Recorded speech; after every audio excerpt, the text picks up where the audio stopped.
कर्मों का फल कहानी।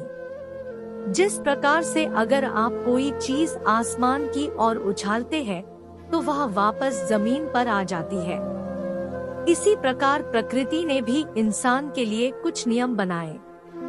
यदि हम अच्छाई करेंगे तो अच्छाई और बुराई करेंगे तो बुराई हम तक वापस लौट कर आती है। यही ऊपर वाले का नियम भी है, लेकिन बहुत कम लोग ही इस बात को समझ पाते हैं और जीवन भर बुराई, द्वेष और ईर्ष्या का दामन थामे रहते हैं। आज आप इसी पर आधारित एक कहानी यहाँ पढ़ेंगे, जिससे आप कुछ न कुछ सीख अवश्य लेंगे। विमला रोज अपने घर के लोगों के लिए खाना पकाती। वह रोज एक रोटी ज्यादा बनाती थी। वह उस रोटी को खिड़की के पास बाहर से रख दिया करती थी। उस रोटी को रोज एक बूढ़ा व्यक्ति उठाकर ले जाया करता था, और जब वह जाता तो वह रोज बोलकर जाता, जो तुम बुराई करोगे वह तुम्हारे पास रहेगी और जो तुम अच्छाई करोगे वह तुम्हारे पास लौटकर अवश्य आएगी। और यह बड़बड़ाते हुए चला जाता।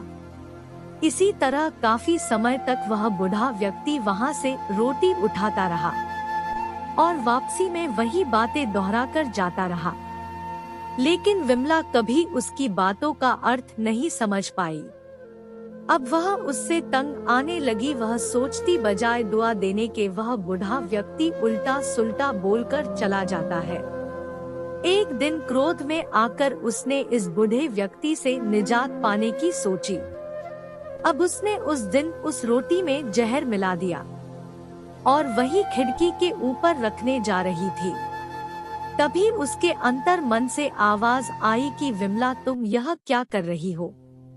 अपने अंदर से आई उस अच्छाई की बात से विमला के हाथ कांपने लगे और उसने जल्दी से उस रोटी को चूल्हे में जला दिया और सोचने लगी है, ईश्वर, इतने दिनों से मैं यहाँ एक रोटी रख रही हूँ, लेकिन आज मैं यह क्या करने जा रही थी।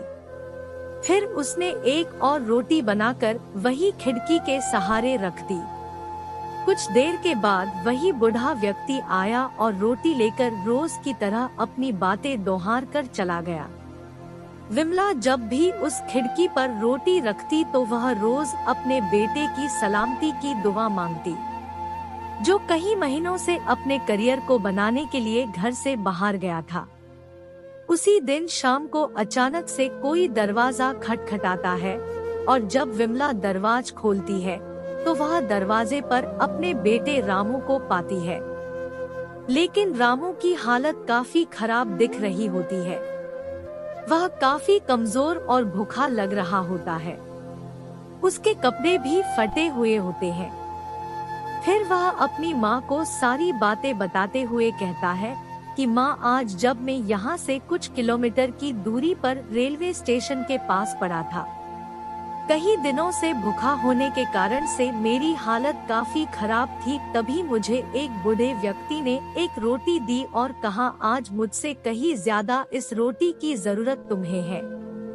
और बड़बड़ाने लगा, जो तुम बुराई करोगे वह तुम्हारे पास रहेगी और जो तुम अच्छाई करोगे वह तुम्हारे पास लौटकर अवश्य आएगी।